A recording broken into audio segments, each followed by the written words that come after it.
আমি স্বপ্ন দেখি আমার ছাত্রছাত্রীরা আমেরিকার মানের লেখাপড়া শিখবে, ওই মানের কারিকুলাম দিবে, ওই মানের বিশ্ব দরবারে তাদেরকে উপস্থিত করবে, সেই লেখাপড়া আমি তোমাদের দিতে চাই। এটা পরিস্থিতিটা ওনাকে একটু দেখান, ওনাকে একটু কাইন্ডলি পরিস্থিতিটা দেখান যে উনি কিভাবে আজকের পরীক্ষাটা দিতে বললো। ওনার কি সামান্য কোনো সেন্স নেই? একটু কোনো সেন্স থাকা উচিত এজ একটা লিটারেট একটা পার্সন হিসেবে। পুরো বিবেকের অভাব। এগুলো কি বিবেক মানে কাজ? এগুলা মিলনকে বললেন, মিলনকে এগুলো উচিত হয়নি যে পরীক্ষার বৃষ্টির মধ্যে এভাবে পরীক্ষা নেওয়াটা।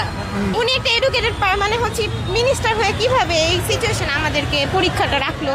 হলের যে পানিগুলো আছে না, এগুলারে যদি একটা বোতল যদি নিয়ে যদি শিক্ষামন্ত্রী যদি আমার হয়ে যদি খাওয়াই দিয়ে আসতে পারেন, তাহলে আপনার জন্য বিশেষভাবে আমি উপহার দিব, বুঝছেন?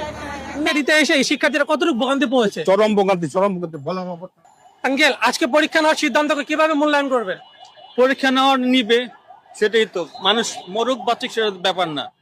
মিলন সাহেবের পরীক্ষা দিতে হবে, মিলন সাহেবের পরীক্ষা নিবে, মিলন সাহেবের ক্রেডিট নিতে হবে, আর কিচ্ছু না। পাবলিক মরুক, যাই করুক, মিলন সাহেবের ক্রেডিট